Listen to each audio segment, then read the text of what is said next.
Alvarino Pinheiro, Orlando Fontes e Miguel Betancourt, em Visão Periférica. Se a gravidade te cola ao chão, se a claridade não rompe a escuridão, muda a função dos teus sentidos para um modo de visão periférica.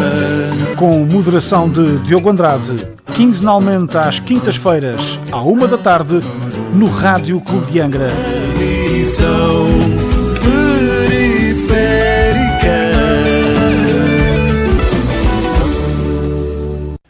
Olá, muito boa tarde, seja bem-vindo a uma nova edição do programa Visão Periférica, nesta quinta-feira, dia 28 de agosto. Hoje vamos falar de um tema relativamente sensível que afeta o território nacional, os incêndios. 3% de território continental já ardeu, já são muitos dias de fogos fora de controle, pelo menos 4 mortes até ao momento, várias respostas governativas, mas há sempre o outro lado e o outro ponto de vista onde os meios não são suficientes, as pessoas gritam por ajuda, as comunicações falham. Orlando, olhando um pouco para este panorama e de uma forma muito geral, para começarmos, todos os anos fala da mesma coisa, todos os anos já ardem hectares e hectares de floresta. Há falta de meios, como é que podemos contornar ou tentar contornar esta situação? Boa tarde a todos, boa tarde Alvarino, boa tarde Miguel, boa tarde Diogo, aos nossos ouvintes. Bem, a questão dos fogos é uma daquelas que, a minha à primeira vista, tem a ver com planeamento ou falta dele. E, portanto, nós passaram cerca de 8 anos, não é? Desde a tragédia de Pedrógão Grande, e este ano voltou outra vez o fogo outra vez a Pedrógão. E, portanto, o que é que se terá passado, entretanto, nestes 8 anos, não é?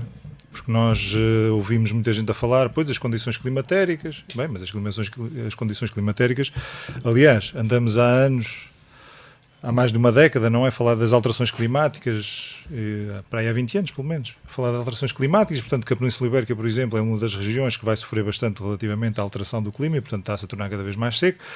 Portanto, claramente há falta de planeamento, ou seja, não nos podemos cingir às questões pontuais do clima, não é? Dos anos mais secos ou menos secos, porque esse fenómeno já está mais do que batido e, portanto, claramente falta de planeamento. No outro dia ainda ouvi um responsável político que dizia que tinha dado o aval à compra de 2 Canadairs não há muitos anos e que passados alguns meses toda essa situação foi revertida e, portanto, continuamos a discutir na mesma se temos ou não temos as Forças Armadas a cooperar com os bombeiros, se compramos ou não compramos meios aéreos. Todos os anos andamos a alugar, a fazer concursos para empresas que ganham concursos mas que não têm quaisquer meios aéreos e depois vão contratá-los a outros países. Enfim, é tudo uma salgalhada, uma caldeirada. Entretanto, o Governo amplia prazo de pagamento do IMI, não é? Porque é mesmo nisso que as pessoas que são afetadas pelos incêndios estão a pensar. Essa é uma questão bastante pertinente, não é? Depois da pessoa perder, enfim, a maior parte dos seus bens, não é? Algumas delas perderam inclusivamente a sua casa, não é? A sua moradia principal. E depois fala-se avulso, não é? De questões só para agradar dá-me a impressão que muitas destas coisas são sempre a posteriori, portanto, fala-se em agravar penas para os incendiários, quer dizer, o quadro penal, ainda ontem ouvi um debate sobre isso, o quadro penal é bastante extenso e, portanto, inclusive vocês provavelmente já também se lembram, os nossos ouvintes, há um engenheiro que há 2 ou 3 anos, salvo erro, apanhou como máximo, ou seja, jurídico, foram 25 anos de prisão, porque punham uns dispositivos, não é? Na floresta e, portanto, aquilo depois retardava e, portanto, criou não sei quantos incêndios, ou ajudou a deflagrar não sei quantos incêndios e, portanto, não é por aí. Ou seja, vai haver sempre pessoas maluquinhas, não é? Vai haver sempre pirómanos, vai haver sempre questões climatéricas e, portanto, nós temos que contornar essas situações todas e temos que estar preparados para quando chega a altura do verão, estarmos, não é? Com os meios todos disponíveis para combater os focos de incêndio. E sabe-se muito bem que muitos destes incêndios são combatidos de uma forma eficaz tem que ser no seu início, não é depois de termos quilómetros de frente que vamos combatê-los e depois das condições climatéricas, é claro. Enfim, os níveis de umidade no continente estão baixíssimos, portanto não chove há imenso tempo, e portanto, mas isso nós já sabemos de antemão que vai sempre acontecer. Vão haver sempre esses fatores que nós a priori já sabemos que vão se repetir mais ano menos ano. Ainda há dias ouvi alguém falar e dizia que os países nórdicos, por exemplo, onde existem muito menos incêndios, já há vários anos que planeiam para um dia que haja um incêndio de grandes proporções. Porque já sabem, não é? Que, enfim, se o clima está de alguma maneira alterado e se a tendência é para aquecer, portanto vai haver períodos de maior seca e de menos umidade e menos pluviosidade. E portanto eles já se estão a preparar para uma questão dessas. Nós no sul da Europa continuamos a brincar. Há outra questão aqui que sempre me fez muita confusão, que são os nossos bombeiros voluntários. Quer dizer, como é que nós queremos combater um fogo com bombeiros voluntários? Nós pedimos aos bombeiros voluntários que arrisquem a vida quando nós temos governantes que aparentemente não sabem. Quer dizer, ainda o exemplo mais recente é da própria Ministra da Administração Interna, que nem nas conferências de imprensa, quer dizer, não sei como é que é assessorada ou como não, mas enfim, que é um desastre a comunicar. Enfim, até o Presidente da República também, que era o mesmo Presidente de há 8 anos, não é, em Pedrógão Grande. O que é que o Presidente fez com os diversos governos que têm passado, não é? Sejam os PS, Geringonça e agora mais recentemente com o PSD, CDS. O que é que ele tem feito também, não é? De que maneira é que tem pressionado o Governo para que estas situações, para que muitas das resoluções que são tomadas durante a crise depois se perpetuam no tempo e, portanto, ninguém chega a vias de facto, ninguém as implementa no terreno, anos passados. E, portanto, tudo isto é mau demais. É mau demais. E ainda me espanta é que, sendo Portugal um dos países mais pequenos da União Europeia, não é, da Europa, como é que é possível haver cerca de 50 entidades que coordenam todas estas situações de fogos? Cerca de 50. Havia um organograma no outro dia exposto na televisão que mostrava para aí 50 organismos diferentes. Todos eles têm qualquer palavra a dizer, coisa, não é?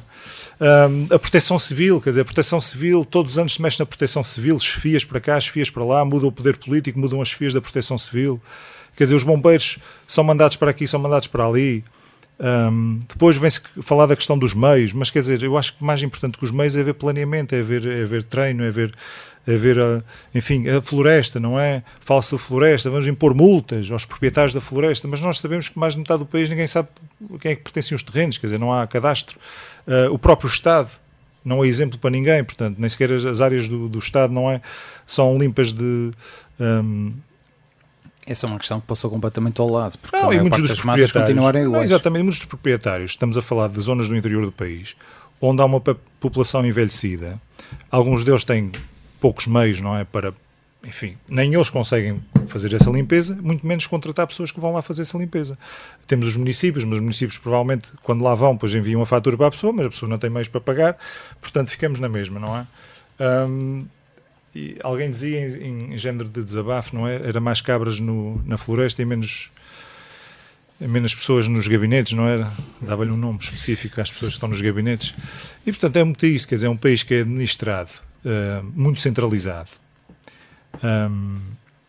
e tomam decisões centralizadas, muitas vezes com desconhecimento daquilo que se passa no terreno. E esta questão dos bombeiros é uma questão muito pertinente, porque eu não consigo, na minha cabeça faz-me imensa confusão, como é que temos bombeiros voluntários a quem se entrega o combate deste flagelo, dos fogos florestais, não é? Muitas vezes eles também com pouco treino, provavelmente, com pouco equipamento, nem sequer os próprios equipamento que eles usam, provavelmente adaptado a este tipo de condições, não é? Porque são fogos que produzem uma quantidade de calor imensa e, portanto, por exemplo, o sistema de comunicações, não... Sistemas de comunicações, não andamos há anos com o sistema de comunicações, era o CIDESP. Acho que nunca funcionou em exatamente, não sabemos, enfim, que moldes é que... Quer dizer, este país realmente não é recomendável, digamos assim. Lá está, mais uma vez, o poder político. E depois é assim, nós temos governantes que, quando estão na oposição, gostam de retirar dividendos destas situações, não é? Mas quando estão no poder, escondem-se não é? Depois são, de certa maneira, empurrados, neste caso, pelo Presidente da República, não é? Pela opinião pública, e depois tem que se mostrar, não é? Prefere ir a uma festa de inauguração. Eu percebo que o poder político, neste caso o Primeiro-Ministro, não tenha que estar no terreno, aliás, porque vai atrapalhar muitas vezes as operações que estão a decorrer. Mas quer dizer, mas pode fazer uma declaração, não é? Pode dizer que está em cima da situação, pode dizer que criou um gabinete de crise, por exemplo, e que está a acompanhar toda esta situação, enfim. De alguma maneira dar algum conforto às pessoas. Não é ir para a festa de inauguração da nova época política, não é? Para o Pontal da Reentrée. E fazer uma data de afirmações, enfim, algumas delas descabidas, quando o país está a arder, não é? Portanto, não há necessidade de ele ir ao terreno complicar as coisas, mas pode fazê-lo de outra maneira, quer dizer, os meios de comunicação hoje em dia estão disponíveis para quando ele quiser dar uma palavrinha. E, portanto, depois vemos o Sr. Presidente da República ver-se obrigado a intervir, não é? Porque, enfim, parece que tem que chamar a atenção deste e daquele político, porque depois diz que, enfim, que há uma desculpa, não é? Enfim, há pouca sensibilidade, há pouca prática, não é? E, portanto, nós desculpamos com isto, quer dizer, as coisas vão continuando a arder, as pessoas morrem, os seus bens são destruídos e, portanto, temos que nos desculpar porque pena que os nossos políticos têm pouca prática destas coisas, não é? Rodeiem-se, lá está, rodeiem-se mais uma vez de técnicos, de pessoas que têm um conhecimento sobre a matéria. E depois vemos o escorrer disto nas televisões, não é? Nas rádios, que é os mesmos especialistas do Covid, da guerra na Ucrânia e do conflito na Palestina com Israel, também são peritos em fogos. Portanto, também vem depois dizer coisas como o carvalho e a oliveira que deviam ser plantados não sei aonde e que o país arde só porque temos eucaliptal. Isto é mal demais para ser verdade. Quer dizer, e nós que temos... Eu sou mais velho, mas nós há anos que ouvimos isto, não é? Este lavar de cestos pós da vindima, não é? Todos os anos é a mesma coisa, quer dizer, e não se consegue ultrapassar esta falta de bom senso e de planeamento que existe em Portugal. Eu vou recuar ao nosso programa onde nós falamos do Dia de Justiça Internacional. Não sei se recordam, um programa que foi totalmente de surpresa para vós, mas calhou bem porque comemorava-se naquele dia o Dia da Justiça Internacional. Na altura falamos de que algumas penas em Portugal não fazem grande sentido, por o máximo ser apenas 25 anos, obviamente estou a ser aqui um bocado relativo naquilo que estou a dizer, mas de qualquer forma, e segundo aquilo que o Orlando disse também, uma pessoa que ateia fogo, ainda durante esta semana na comunicação social publicaram que 95% dos fogos efetivamente são fogo posto, portanto alguém chegou lá e ateou o fogo. Esta é uma das áreas onde também deveria haver um olhar mais atento e devíamos possivelmente achar que 25 anos são poucos. Nessa linha de pensamento, uma das coisas que faziam crítica relativamente não era a moldura penal, mas era ao facto de um incendiário, quem é apanhado, não é? Muitas vezes não ficar em previsão preventiva. E, portanto, continuar, vai à sua vida, não é? Às vezes tem apresentações obrigatórias, enfim, mas quer dizer, uma pessoa que é maluquinho, não é? E, portanto, que anda a largar fogos, que anda a acender, não é? Rastilhos em todo o lado. E, quer dizer, não ficar em prisão preventiva, pelo menos durante esta época do ano em que realmente uma beata, um fósforo é capaz de criar um grande incêndio, a mim não me faz sentido também, não é? Portanto, e principalmente quando há um historial mental e, enfim, percebe-se que a pessoa, enfim, não tem condições, não pode aguardar o julgamento em liberdade, tem que estar em prisão preventiva, muito provavelmente, pelo menos durante a época dos fogos. Muito bem, Miguel, pelo menos 3 mortes depois e já de muitos hectares ardidos, obviamente que o Governo apareceu com medidas, apareceu com um quadro de 45 medidas, destacadas pelo nosso Primeiro-Ministro. Vou citar apenas algumas delas para que nós possamos fazer aqui alguns comentários. Portanto, reforço dos cuidados de saúde nas zonas afetadas, apoios pecuniários às famílias para as despesas necessárias à sua sustentabilidade, apoios também, obviamente, às empresas que foram diretamente afetadas, apoio excepcional aos agricultores para compensar os prejuízos. Penso que isto também é mais ou menos óbvio. Depois há aqui outras medidas que também acho que merecem o nosso comentário. A remoção dos limites às horas extraordinárias das equipas de sapadores florestais, pois eles já estão no terreno, não é? Já escutaram as horas florestais já há muito, mas temos que remover esse limite. E depois já há aqui isenção total ou parcial de contribuições para a Segurança Social de trabalhadores de empresas, quer sejam independentes ou não, a que tenham sido afetados, apoio às instituições de solidariedade social, apoios financeiros extraordinários às empresas que mantenham os postos de trabalho, alargando, pronto, nestas questões de obrigações contributivas e fiscais, apoio à reconstrução das habitações, e há aqui outra que é abrir concurso para as autarquias, portanto, contratação pública mais rápida para facilitar aqui alguns No fim da agilos. lista não diz quando é que os apoios estão disponíveis, pois não? Essas são todas as questões que depois tu podes comentar e estás à vontade, mas Não, eu estou a dizer isto porque normalmente esses apoios, enfim, isto não é. Boa tarde a todos, antes de mais, boa tarde aqui aos meus amigos de programa e a ti, Diogo. Como eu dizia, os apoios, isto sem desvalorizar o trabalho de quem redige uma lista de apoios a atribuir em resultado de uma catástrofe, como seja a época de incêndios, esta expressão época de incêndios faz-me tanta confusão, sem desvalorizar esse trabalho, porque até todo barato que quem o faz com a melhor das intenções, na passa disso mesmo, de uma lista de intenções, de medidas a aplicar.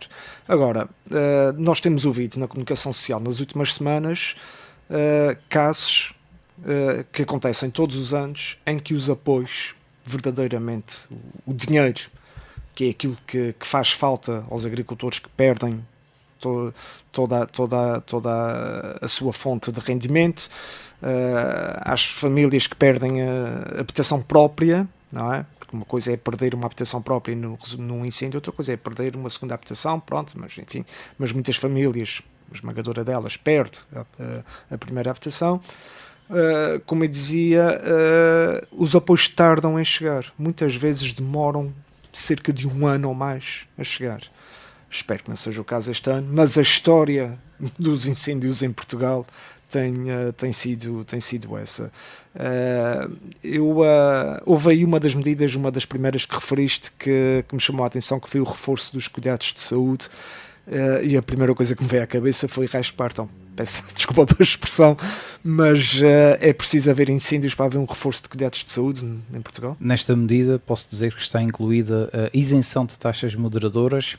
E são as tais taxas que o Primeiro-Ministro anunciou que ia isentar E que já estão isentas. E que já a doutora Marta Temido veio dizer, mas estão isentas desde 2022. E também a dispensa gratuita de medicamentos pelas unidades de saúde. Sim, são tudo boas medidas e é tal coisa. Eu acredito que quem redige as medidas, quem as mete no papel, quem se lembra delas, fale com a melhor das intenções e de uma forma objetiva, mas interessa chegar ao terreno. Tomara que as medidas chegassem ao terreno da mesma maneira, à mesma velocidade que chegam os incêndios, que chegam os fogos. Mas pronto, é o que é. Ainda outro dia eu ouvia uma autarca de Pedrógão Grande, quando se deu a catástrofe lá naquela zona do país, há 8 anos, ela própria afirmava no noticiário, numa rádio nacional, que os apoios chegaram à tarde e más horas, não é? Já as pessoas tinham quase refeito a sua vida através da ajuda de amigos, familiares, de nativos, enfim, mas vale o que vale. Há uma das questões que muito se tem ouvido também, que é a demora em aparecerem medidas, a demora nas respostas. O Orlando salientou algumas dessas. Sim, mas isto, atenção, eu admito que, isto é, o Estado, não é? Não digo o Governo, mas o Estado não pode chegar a uma determinada zona do país e começar a distribuir notas, dinheiro. Não, pronto. Há todo um processo burocrático que está envolto nesta atribuição de apoio e tudo isso. O problema aqui não são as medidas, o problema é o atraso, como eu disse, é o atraso com que as medidas chegam ao terreno, chegam às famílias, chegam aos empresários. E há aqui uma carga burocrática que me parece excessiva, que não é exclusiva da questão dos incêndios. Nós em Portugal temos temos um perfil burocrático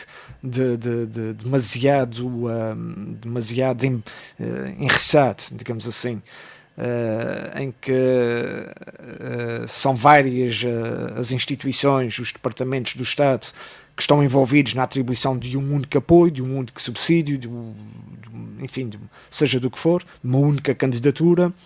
E, portanto, isso é uma consequência daquilo que é a radiografia do Estado português atualmente, e já há uns anos esta parte.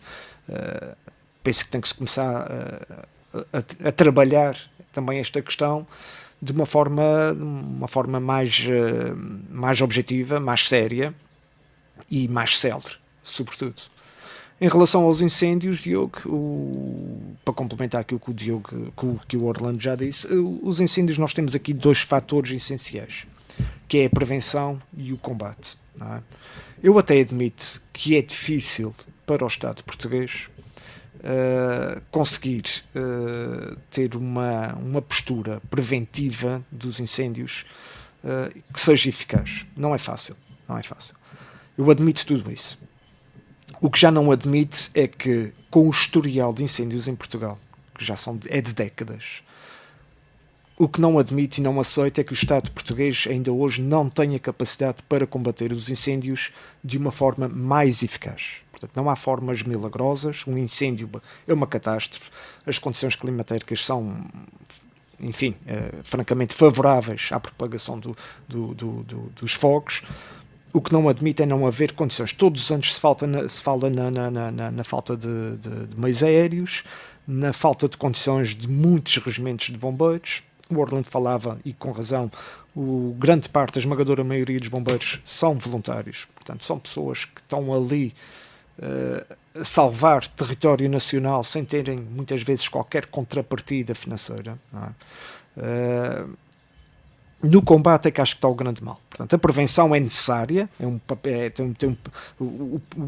trabalho que tem que se fazer na prevenção, ou que se tem feito, e admito que tenha que ser melhorado, é essencial. Mas também admito que não é um trabalho fácil, tal como não é o combate. Mas no combate, quer dizer, nós temos a experiência de há muitos anos. Ainda outro dia eu estava a pensar e disse, quer dizer, fala-se na catástrofe dos incêndios em Portugal já ao nível da época de incêndios, como se fosse uma época balnear ou uma época desportiva. Quer dizer, há aqui uma normalização, uma aceitação de que chegam os meses de julho e agosto e é isto. Isso podia ser uma coisa boa, não é? Já se sabia que é, já se sabe que é. Mas me ajudam, é não é? Previsível, Mas me ajudam. Enfim, não é só em Portugal. Nós olhamos para a Península Ibérica, olhamos para a Grécia, olhamos para vários países em todo o mundo. E há muitos países que têm problemas com fogos florestais. Francamente, não vou opinar se uns têm mais condições para o combate ou para a prevenção, porque não conheço as realidades, mas, quer dizer, nós vemos nas notícias que não é só em Portugal que há esta catástrofe, todos os anos. Agora, o facto de haver em muitos outros países não desculpa o facto de, em Portugal, ainda nunca termos encontrado uma forma mais eficaz de encarar esta situação. Quer dizer, aceitamos, tentamos fazer uma prevenção na medida do possível, depois faltam os meios no combate, e durante quantos mais anos é que vamos andar nisto? Quer dizer, não faz sentido nenhum. A verdade é que, pegando aqui também numa nota e numa pesquisa que é do SAPO, que faz um retrato desde, deixem-me ver se eu não me engano, 2010 a 2025, onde já arderam praticamente 2 milhões de hectares de eu ainda outro dia comentava com alguém, surpreende-me como é que ainda há área florestal em Portugal continental para arder. Como é que é? Quer dizer, um país tão pequeno, há décadas com abraços com incêndios. Atenção, esta coisa dos incêndios, o Orlando há bocado tocou num ponto que me parece pertinente, que é o Orlando ou o Alvarinho, já não sei, que é a cobertura mediática que a comunicação social tem dado nas últimas semanas aos incêndios. Quer dizer, nós a qualquer hora do dia ou da noite vamos à SIC Notícias, à RTP Internacional, à CNN, por aí fora, e é incêndios, seja às 4 da manhã, seja às 4 da tarde, é incêndios. Pronto. Eu acho que sim, o papel da comunicação social é informar, o que é em excesso também parece-me que não é muito saudável, mas é informar. Mas quer dizer, mas os incêndios não apareceram apenas há 10 anos, ou há 20, já vem de trás.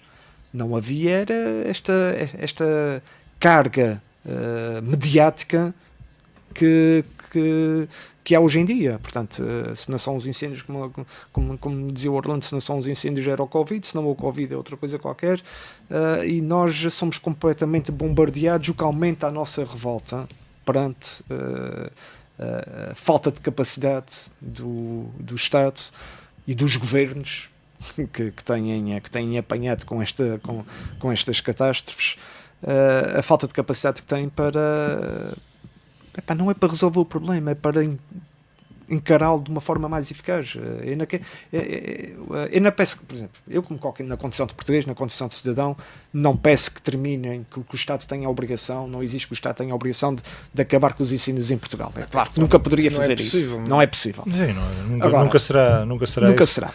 Agora, há formas de minimizar. Eu aqui há uns meses, eu estava em Braga, em trabalho, e falei com uma pessoa conhecida, um parceiro a nível profissional, sobre a regionalização. Nós cá nos Açores nunca prestámos muita atenção à regionalização, apesar de vivermos numa região autónoma, mas aquele conceito de regionalização no continente é um pouco diferente daquilo que da nossa realidade. E essa pessoa dizia-me que até na prevenção, não no combate, mas na prevenção dos incêndios, haveria benefícios na regionalização, porque a capacidade de decisão ficava a cargo das regiões, ficava mais próxima das populações e das autarquias, não centralizada em Lisboa, no Ministério. Maior proximidade É mais fácil coordenar, é menos burocrático, porque a capacidade de decisão está na região, está na capital do distrito. O conhecimento do terreno, exatamente. Das características daquele Exato, lugar, portanto, facilita. eu ainda tenho, enfim, estou aqui a falar da regionalização, ainda tenho conhecimento de causa, nem estou à vontade para dizer se tem mais vantagens ou mais desvantagens. Não é isso que está em causa. Agora, desculpa, sim, podia ser, esquecendo a questão mais global da regionalização, podia-se, na questão concreta dos incêndios, uma das estratégias de monitorização e de prevenção e até de combate podia ser uma estratégia mais local. Mais local, regional. É exatamente isso. E aí sim, até de responsabilização. Exatamente. Não é? Das ações que estão a ser parece-me que faz sentido. Nesta vertente parece-me que faz algum sentido. Nós hoje em dia até temos visto os desenrolagens, enfim, da guerra na Ucrânia, enfim, da invasão da Ucrânia pela Rússia, o desenvolvimento tecnológico na área dos drones, não é? Que eu não percebo, não sei se há, também posso estar a falar erradamente, mas não sei se há. Devia haver uma coordenação, devia haver uma equipe, não é? Que fosse responsável por isso, monitorização com drones, não é? De áreas que à partida já se sabe que são mais suscetíveis de incêndio, não é? E devido às condições climatéricas que estão previstas para aquela semana, para aquele dia e tudo mais, haver uma equipe, não é? Que fosse enviada para determinadas zonas e que fizesse essa patrulha. Ou seja, quanto mais cedo for detectado o foco de incêndio, lá está, mais facilmente será controlável. E portanto, lá está, não sei se existe ou não, mas estou se calhar aqui a falar de uma coisa que nunca vi essa informação ainda disponibilizada. Sendo um país mais pequeno, se nunca ouviste é porque não há. Se não tinhas ouvido. Não, é porque na área militar há drones que conseguem estar no ar durante horas e horas seguidas, certo, e portanto conseguem percorrer distâncias enormes. Exatamente. Sim, há drones que fazem e tem uma capacidade de detecção, exatamente, e conseguem detectar fontes de calor, não é X milhares de metros de altitude. Lá está. Portanto, sendo um país pequeno, seria relativamente fácil ter uma equipa, não é responsável por isso, com 1 ou 2 drones a toda a hora a percorrer os céus de Portugal, digo eu, mas pronto. Há uma questão que eu também, já agora se me permitem, vou introduzir e dando a palavra também ao Alvarino. Há sempre aquela segunda vertente, que é quem é que ganha com os incêndios.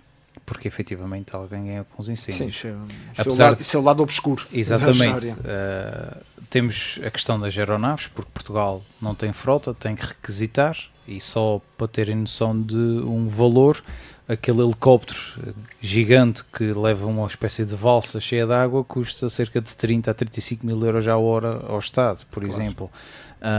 Mas depois já há os outros, a outra nuance, não é? Que é a questão da madeira ardida, que tem valor mais baixo. Portanto, a questão do desgaste dos equipamentos que os bombeiros utilizam. Exatamente. Há muito tempo que se falam também dessa vertente, mas que depois nós não vemos uma grande fiscalização também nessa área, por exemplo, porque já foram, inclusive, depois apanhados, não é? Pessoas ligadas a esses ramos, Sim, próprios claro, a atear fogos, não é? Não há Já vimos a comunicação. responsabilização Exatamente. Não há responsabilização até ao topo. E, bem, antes já me fiz aqui ouvir há pouco, mas está aqui um abraço a quem nos ouve no Rádio Clube de Angra e cumprimentar aqui os meus companheiros de programa. Essa questão de quem é que ganha com os incêndios é uma questão realmente sensível e dramática, que foi sempre falada, e esta questão de haver a subcontratação de helicópteros ou de aviões Canadair, este tipo de serviço deixa sempre um bocadinho aqui algo no ar, porque se não houver fogos também não há contratação. A questão também das áreas que são ardidas, que depois servem para serem novamente plantadas outras espécies mais vantajosas em termos financeiros. Pode haver um conjunto de interesses à volta dos fogos em Portugal. Eu não quero crer que isso seja a principal causa dos fogos, senão estamos aqui perante uma questão criminosa, não é? Uma anarquia, e aí o problema ainda é maior. Estamos a ser saqueados, digamos assim, à custa de vidas humanas, animais e da biodiversidade. É uma catástrofe a todos os níveis, social, comunitária, até a nível da saúde mental. Gostava só de recordar que também existem seguros para as áreas ardidas. Também existem seguros, portanto, existe um conjunto. É realmente uma área complexa. A mim deixa-me pessoalmente bastante perturbado, porque quando acho que todos nós vemos pessoas a defenderem as suas propriedades e os seus animais e a sua própria vida, com ramos de árvores a tentarem apagar o fogo e com mangueiras de jardim a tentarem apagar fogos, e eu acho que isso diz muito sobre qual é que é a realidade dos fogos em Portugal. Claro. E acho que é essa realidade que nós fomos habituados nas últimas décadas a ver que tem que ser alterada, e vai um bocadinho de acordo, vai de encontro àquilo que o Orlando e o Miguel disseram. Os bombeiros tem que haver uma profissionalização dos bombeiros. Acho que não podemos exigir que pessoas deixem as suas famílias, ponham a sua vida em risco de forma voluntária, a troco de palmas. Sabes que muitas vezes nem sequer a logística funciona. Isso é uma situação...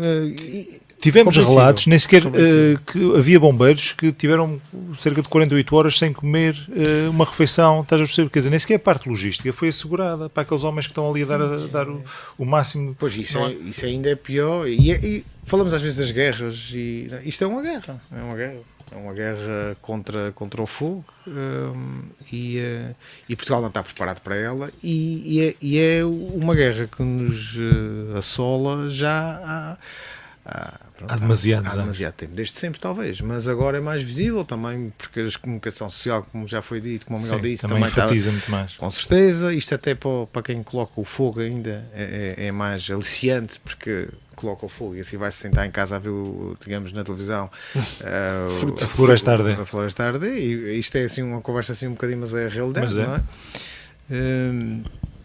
E portanto estamos nisto há dias.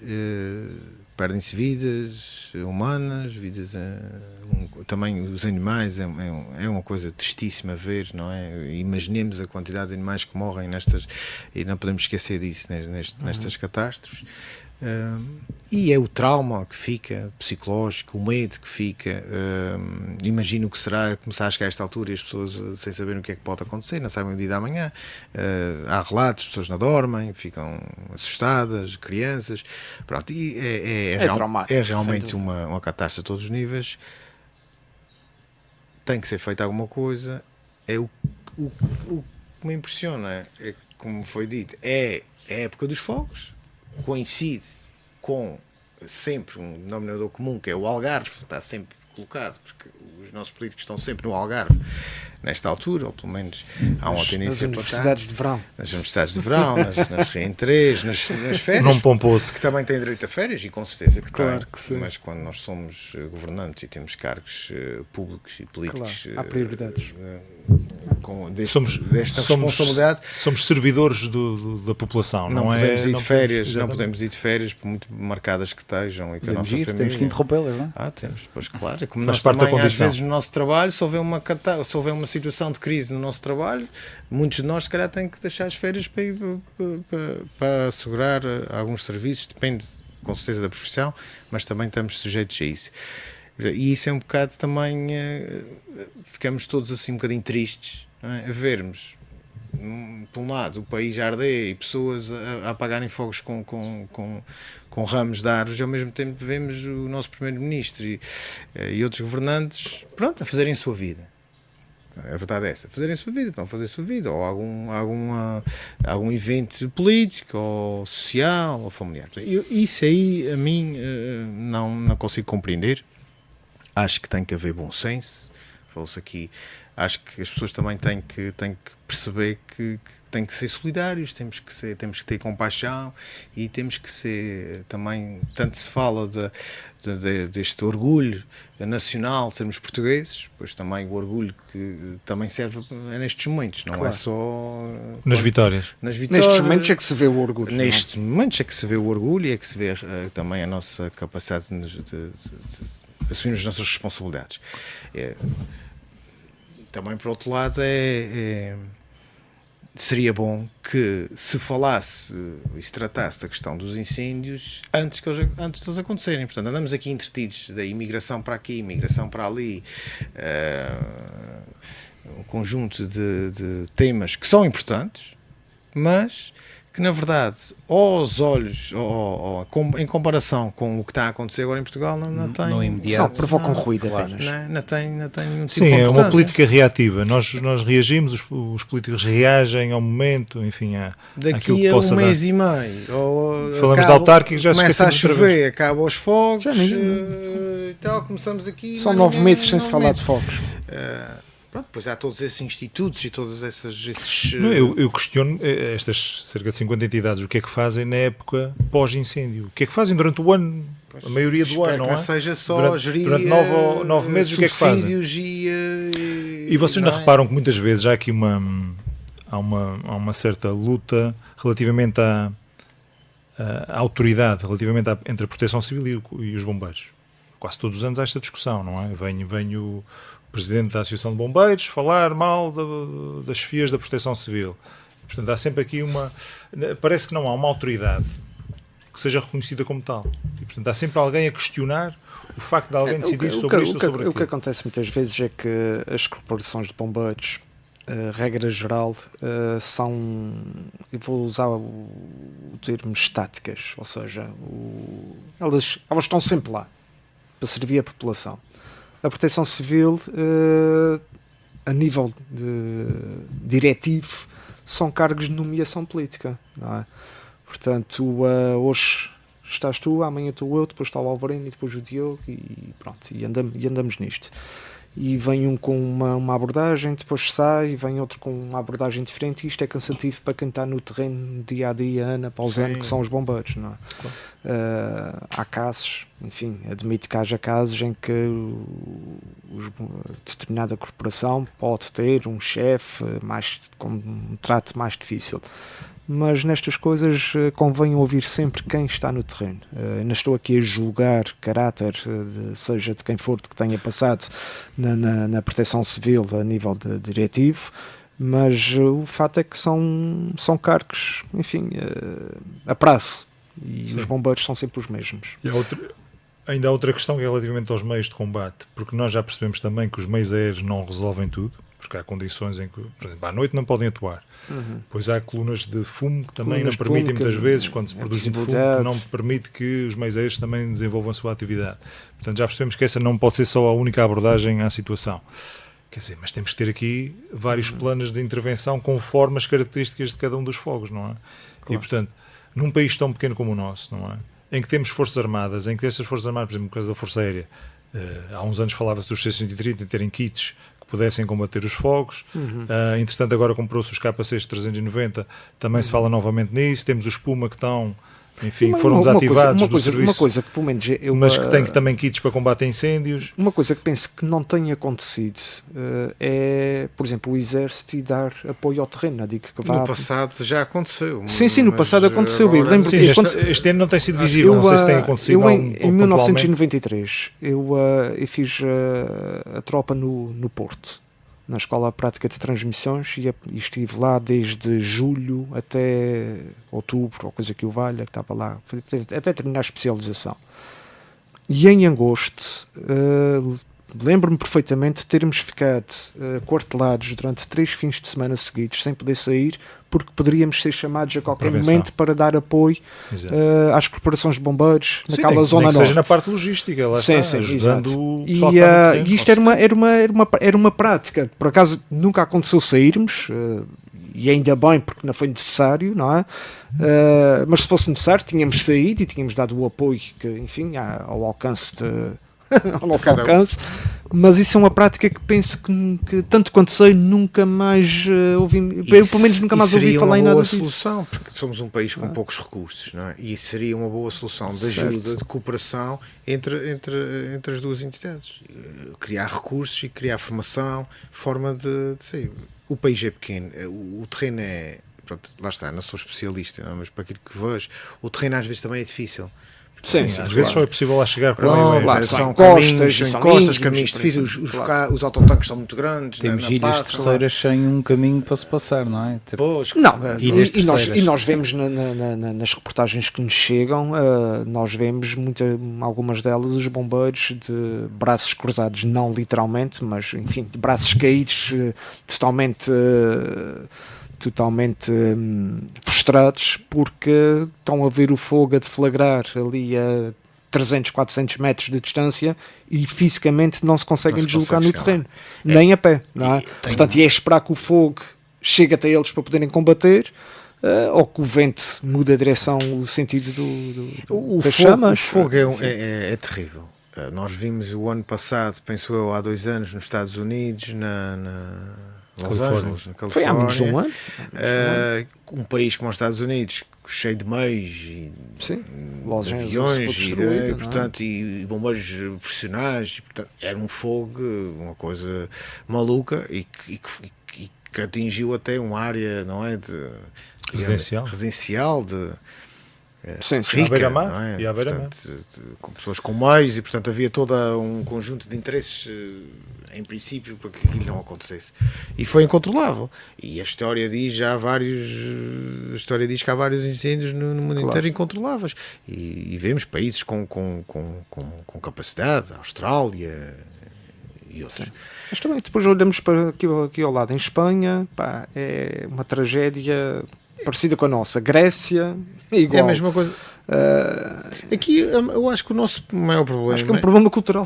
Também é isso. É todos os anos. É mais ou menos nas mesmas zonas. Já se prevê mais ou menos para onde será. É como tu dizias, já nos resignamos. É normalização. É a época dos fogos. Eu acho que também é a maneira de ver o Portugal real. Não? Eu às vezes estou a ver ali um bocadinho de televisão. Não? E estou a ver ali um bocadinho estas reportagens naquelas aldeias. E eu ia pensar, mas isto nunca se vê nada sobre, nenhuma reportagem sobre estas aldeias. Nunca ninguém fala sobre isto. Estamos sempre a falar de Lisboa, do Porto, o Algarve, o futebol, não é? Uma guerra. Nunca ninguém fala destas pessoas, mas eles estão falam lá. Daquelas aldeias quando fazem aquele boa cama, boa mesa, que tem lá um spa qualquer. Assim, que dá um alheiro, uma coisa qualquer. Sim, diz. Não, o que eu vou dizer não é nada de interessante. O que eu ia dizer era que Pronto, é impressionante perceber que é esse país que está a arder. Não é? É o país real do interior daquele Claro, o país real. Há muitas vezes até Sim, que as pessoas vivem foram muito lá, os poucas jovens foram pessoas. para as faculdades, foram para aqui, foram para ali, ficaram para ali umas pessoas mais de idade, uns bombeiros e tal, que estão ali com as mangueiras a tentar. É o país real. Isto é, não sei, realmente talvez fosse um dos países que talvez fosse mais fácil criarmos condições para não termos fogos dessas dimensões, ou pelo menos que não atingissem as populações de uma maneira tão... Claro. intensa. Aqui há algum tempo houve eu penso que a expressão correta é um consórcio de jornalistas espanhóis e portugueses fizeram uma investigação sobre a mão criminosa nos fogos florestais na Península Ibérica. E o resultado dessa investigação deu origem a uma série que está na RTP Play e o título é Lume, que vale a pena ver. Então é uma coprodução portuguesa e espanhola com base nos factos reais resultantes dessa investigação. Depois já há ali alguma ficção no meio, em que um é casado com a outra e depois envolve-se, aquelas coisas típicas das séries televisivas, mas a parte da vertente criminal nos fogos foi baseada no resultado da investigação, e acho que vale a pena ver, porque é tal coisa, como diziam há pouco, nem todos os fogos têm mão criminosa, mas alguns têm, e penso que o Estado tem que assumir isso de uma vez por todas.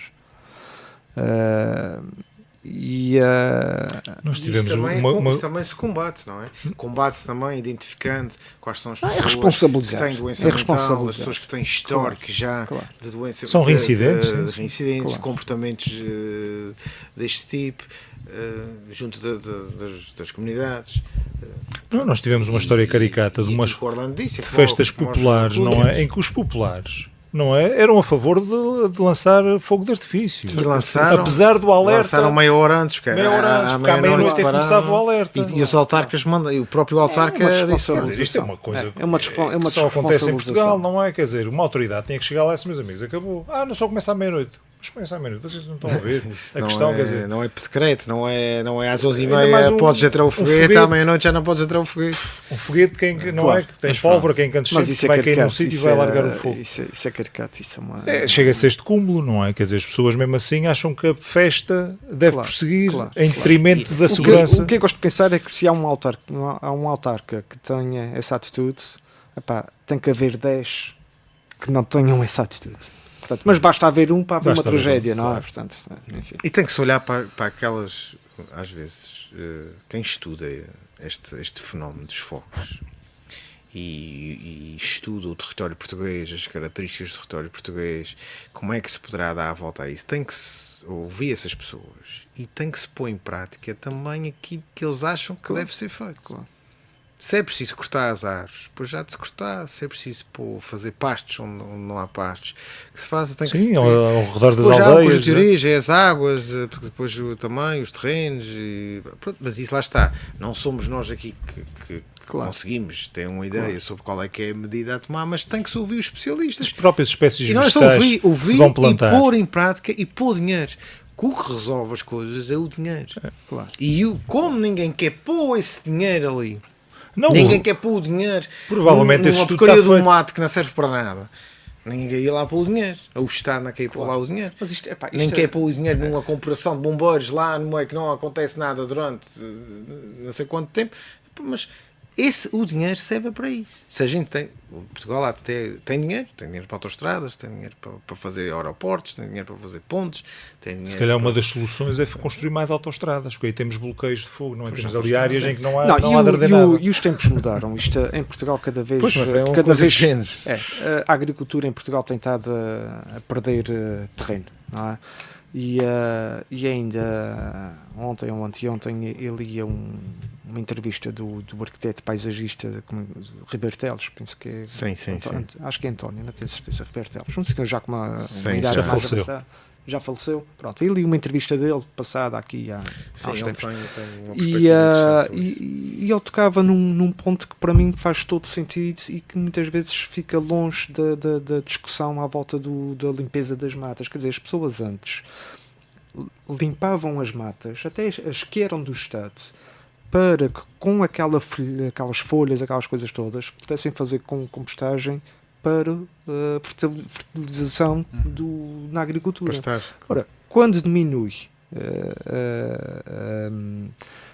falta-me agora a palavra, quando a agricultura diminui em Portugal, quando a atividade diminui a olhos vistos, é claro que os recursos que antes eram utilizados para apoio à prática agrícola, pronto, também deixam de ser necessários, deixam de ser utilizados, não é? O próprio pastoreio que existia, não é? Nós quando falamos de fogos, falamos atrás da questão dos fogos vêm muitas outras questões do nosso tempo. Reorganização territorial e até económica e social. Mas isso é interessante, lá está. Até é uma área que até os governos até deviam apostar, porque é uma área interessante e até de futuro. Olhar para o que é que vai ser de Portugal no futuro, sem ser o aeroporto, sem ser os imigrantes que estão em Lisboa a cometer Vamos crimes. Viver de quê? Vamos viver de quê? Esqueça, e o futebol e essas coisas todas, que está toda a gente muito preocupada com isso. Mas também, porque é que os governos servem para isso? Em vez de estarem super preocupados com as universidades de verão, também acho que agora nos Açores também há universidade de verão, eu outro dia vi, não tem nada a ver. Mas pronto, em vez de estarem preocupados com estas coisas, deviam se preocupar com coisas realmente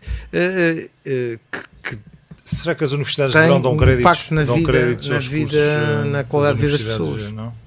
Será que dão? Dão créditos. Dão créditos? Dão créditos, mas é para a adesão, para a integração em... É um nome pomposo, não é? Em listas recentemente de acesso a lugares privilegiados. Um político muito experiente da nossa ilha falava em off comigo, dizendo que os políticos têm que se deixar têm que ser mais modernos, têm que deixar de ser políticos de betão. Portanto, a obra já não é só betão, há muita coisa que não é imaterial, não é? Isso está enraizado, é difícil. E ainda não, muitos políticos ainda não despregaram essa veia. Por exemplo, eu dou valor a um político.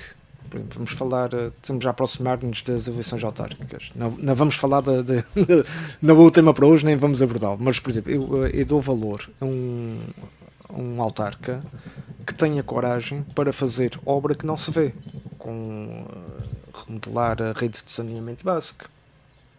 Por exemplo, rede de águas. Exato. Seja o que for, aquela obra que é essencial e muitas vezes fica por fazer porque não dá votos.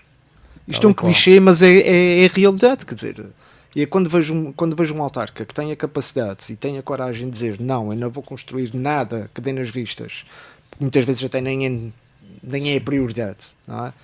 E a prioridade é mexer em baixo, no subsolo. Para mim vale tudo.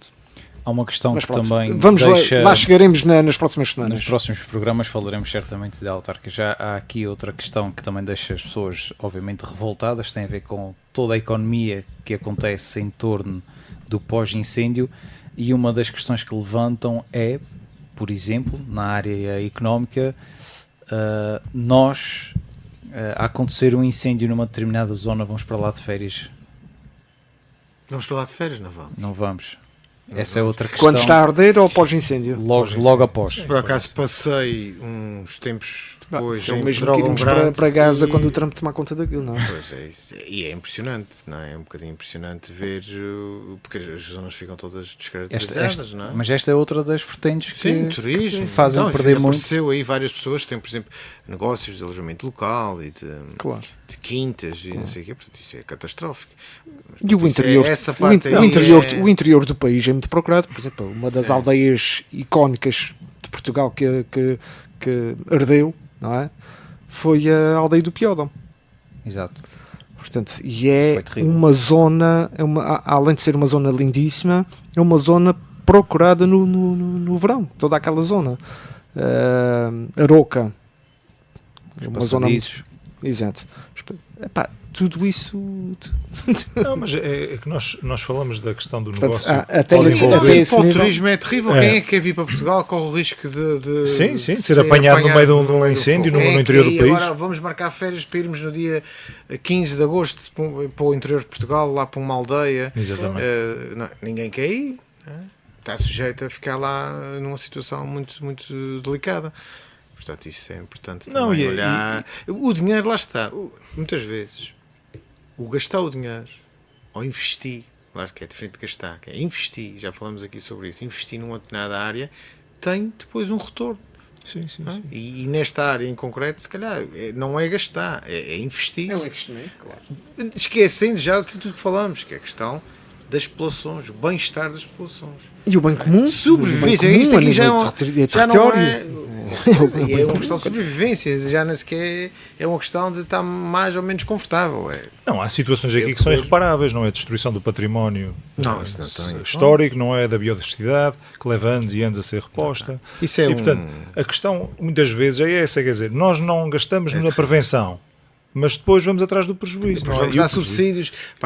Exatamente, vamos gastar esse dinheiro todo que se vai gastar agora. Tinha-se usado na prevenção. Podia-se ter gasto, pelo menos uma parte dele, já a priori prevenção. Se calhar já não era preciso gastar este dinheiro agora, que já vai só reparar o dano. Exatamente. Não, vai tentar reparar o dano. Porque em casos não há reparação possível. Estamos a falar de fogo, então é que não estamos mesmo a falar de reparação possível. E depois já quem se aproveita politicamente destas desgraças. Claro, isto agora... Agora toda a gente vai tirar uma fotografia. Isto é igual, estamos a falar isto ano, se estivéssemos aqui há 10 anos atrás, era igual. O cenário era o mesmo. Mais hectare, menos hectare, mais justiça seja feita ao líder do PS, que tem sido daqueles que têm-se cometido mais ao silêncio, enfim, porque sabe que estas questões não sabem se podem dirimir. Claro. Eu gostava de pedir o vosso comentário também aqui a uma nota do Sr. Primeiro-Ministro, que no meio de toda esta tragédia referiu que 93 dos fogos são apagados em hora e meia. Se ele diz. 93%?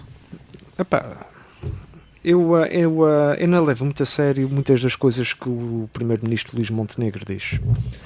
E essa, enfim, não quero fazer juízos de valor, mas não sei. Não tenho nenhum comentário a fazer além disso. Só disso. 7% desses fogos é que em hora e meia. Mais pois, isto significa que se calhar há mais fogos em Portugal do que aqueles que nós imaginamos. Sim. Não é? Focos de incêndio, sim. Todos os dias. Portanto, ele até pode estar a dizer a verdade, na esteia contextualizar como deveria fazê-lo. Se calhar. É assustador. Eu posso citar. Não imagina o que seria se não fosse assim. Eu posso citar, que é para não restarem dúvidas. Às vezes as estatísticas são um bocadinho. Não obstante os incêndios de grandes dimensões e grande duração, o nosso dispositivo no terreno apagou nos primeiros 90 minutos mais de 93% das ignições, portanto, dos incêndios que ocorreram até hoje. É possível, agora isso só significa que há mais do que aquilo que nós sabemos.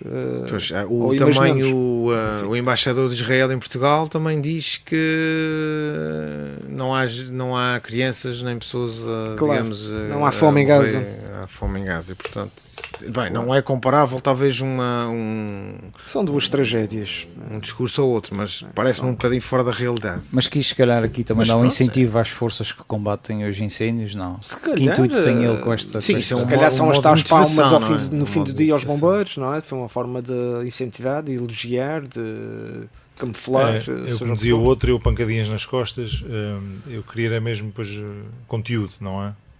Conteúdo e ação. É um bocado, não se consegue compreender muito bem essa estatística. Mas... Pois tinha que haver um contexto que nos fizesse mais dados. Se assim o é, estamos de parabéns. Muito bem, senhores, vamos ficar hoje por aqui. Foi um gosto enorme ter-vos novamente na voz da terceira. Obrigado aos três pelas vossas opiniões e pelos vossos comentários neste tema que nos toca a todos, mesmo que seja de uma forma se calhar indireta a nós açorianos, mas que toca sem dúvida a todos. Ver o país já arder, qualquer que seja ele, não é propriamente bonito. Bem, mais uma vez agradecer aos três, para quem nos teve a acompanhar, a continuação de uma ótima tarde de quinta-feira.